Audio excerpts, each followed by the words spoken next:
mga sis, mapagpalang araw po sa atin lahat and welcome back sa aking channel. So, gagawa tayo ngayon ng aking napaka-cute mini bow for baby. Ito mga sis. Punite, hair tie. Napaka-cute. Bagay na bagay ito sa mga babies. So, ayan yung aking gagamitin ay yung Chinese braided cord. Size 0.8 mga sis. Lavender and white. And yung hook ko dito ay Aimia number 3. Kailangan natin itong ating gunting at ang ating hair needle. Siyempre, yung ating hair tie. So, ayan. Napaka-cute nito mga sis. And napaka-dali lang din. So, umpisahan na natin. Make a knot. Chain 14. 1, 2, 3, 4, 5, 6, 7, 8, 9, 10, 11, 12, 13, and 14. Connect natin to form a ring. Ingay ng kalsada. Chain 4, 1, 2, 3, and 4. Yarn over and double crochet dito sa ating first stitch kung saan natin kinunek. So, yung ating chain 4 ay count as double crochet and chain 1. So, ang ating stitch na gagamitin dito ay V-stitch. So, skip this next chain. Dito tayo sa next V-stitch. Double crochet, chain 1, and 1 double crochet in same stitch. So, ayan yung ating V-stitch mga sis. Double crochet, chain 1, double crochet in same stitch. So, skip this chain or stitch. Dito tayo sa next V-stitch. 1 double crochet, chain 1, and 1 double crochet in same stitch. And repeat lang natin mga sis hanggang dito sa last stitch natin. Dapat meron tayong 7 V-stitches. So, okay mga sis, repeat lang natin. So, ayan mga sis, nalagyan ko na. So, meron akong 7 V-stitches. 1, 2, 3, 4, 5, 6, and 7. Slip stitch sa pangatlong chain from the hook, ay from pangatlong chain, 1, 2, 3 dito. Slip stitch. And slip stitch sa chain 1 space ng ating V. And repeat natin chain 4, 1, 2, 3, and 4. Add 1 double crochet sa same space. Ayan. Itong space between 2 V's ay i-ignore natin yan. Dito tayo gagawa ng V-stitch sa space ng ating V. So, V-stitch in every V's. So, a total of 7 V's pa rin. So, ayan. Lagyan nyo lang mga sis. Ignore natin ito. Dito tayo sa chain 1 space ng ating V. 1 double crochet, chain 1, 1 double crochet. So, see you dito mga sis sa ating last V-stitch. So, ayan mga sis. Slip stitch ulit. Dito sa ating third chain, 1, 2, 3.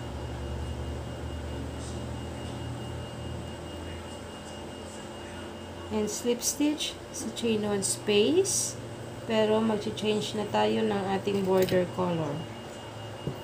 2 rows ay 2 round lang ito mga sis. Change color. Slip stitch by your color B. O kung anong color kayo. Kakat na natin itong lavender.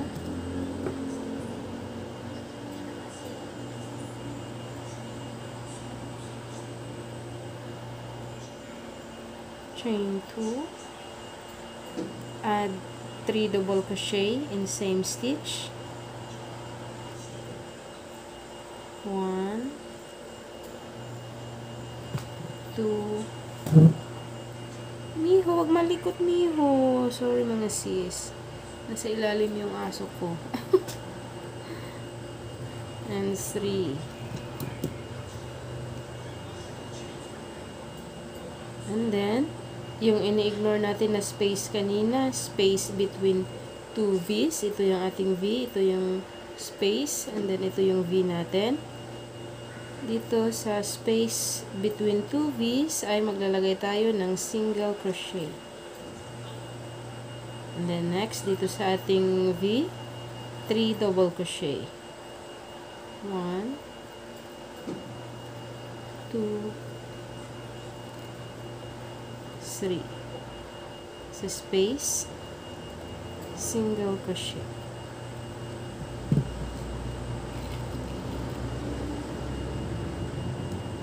Next, 3 double crochet.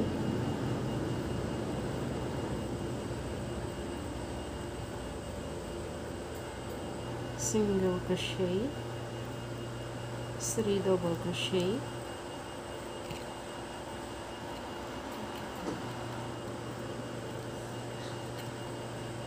single crochet,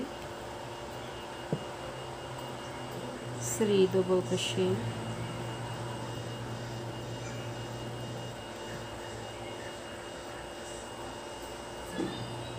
single, 3 double crochet,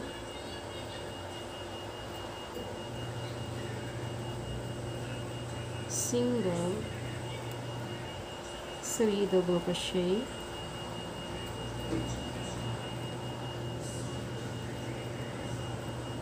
single crochet, and slip stitch sa ating first double crochet and cut your yarn.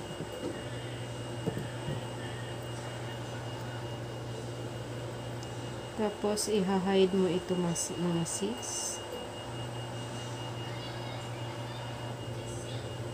Ito ikakat na natin yung mga exist kanina. So ayan, yung white.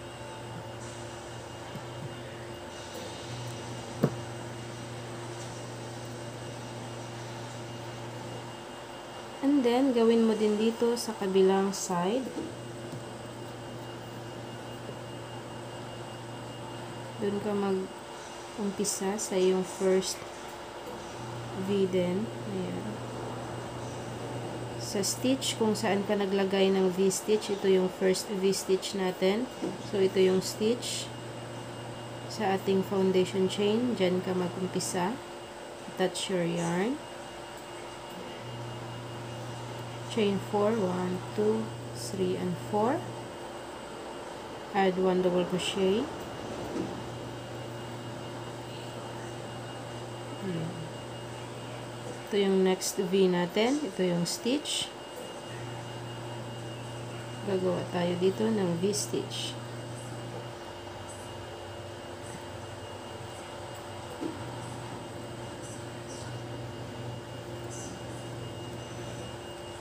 One double crochet, chain 1, 1 double crochet. Next V natin ito. So ito yung stitch. Diyan tayo gagawa ulit ng V-stitch.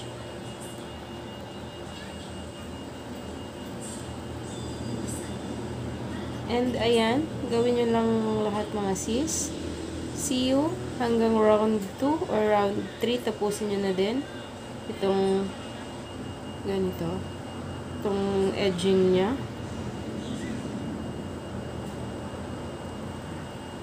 Same lang din mga sis yung pattern.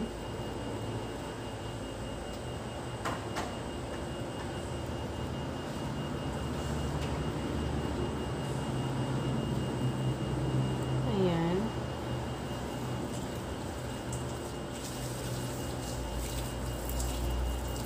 So, see you mga sis kapag nagawa nyo na lahat ang ating round 2 and 3. Okay mga sis? So, ayan mga sis, nagawa ko na. And then, i-hide na lang natin itong ating mga sobrang tail.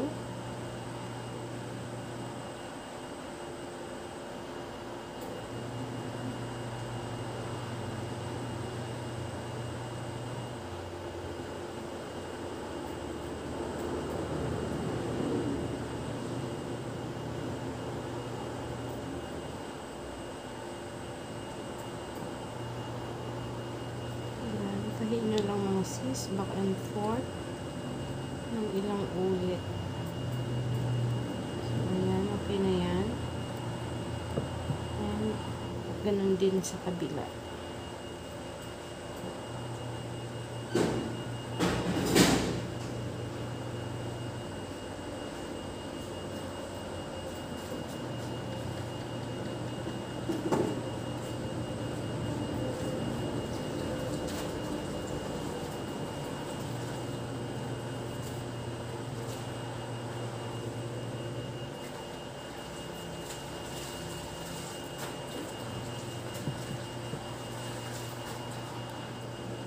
So, ayan.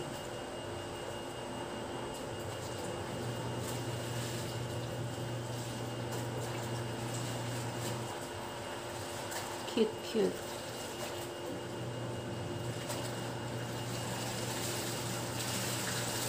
And, ito na lang connector nila mga sis. White yung aking gagamitin. Madali lang ito. Chain and make a knot. Chain 4. 1, 2, 3, and 4. Double crochet sa ating first stitch. Chain 1 and turn your work. Double crochet 2.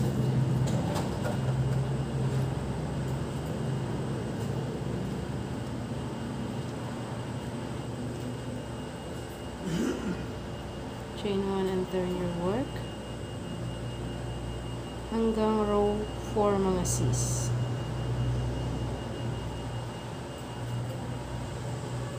So 1, 2, 3 and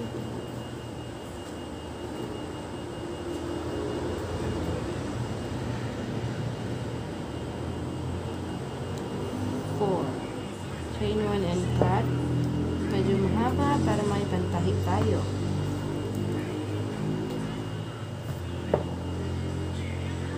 So, ayan, napakadali lang mga sis, di ba?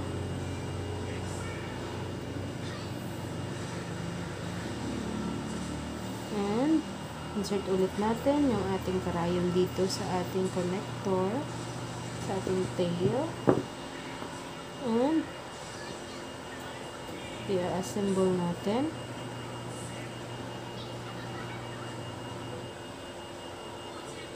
Bago natin itahi ay ilagay muna natin ang ating hair tie.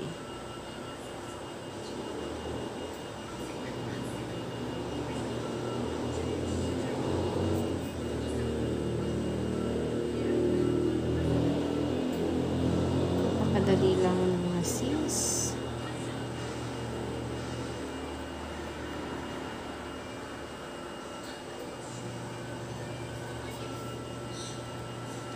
Ayan.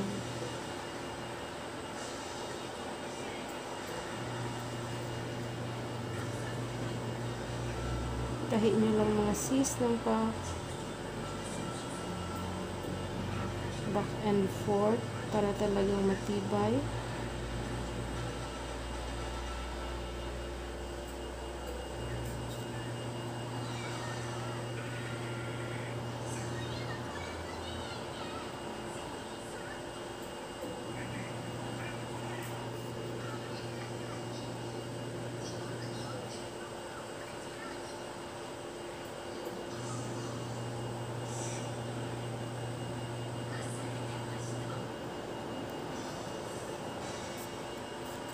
So, ayan, okay na yan. And, i-lalak natin.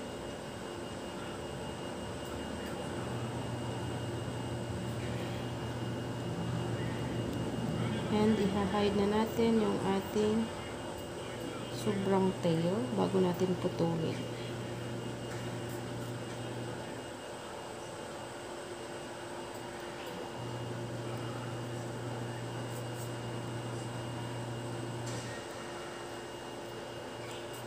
So, ayan, okay na yan.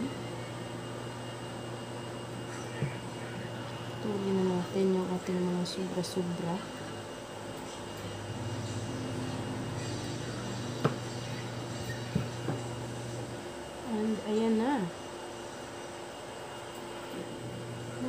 ka na cute na baby hair tie. Ang cute.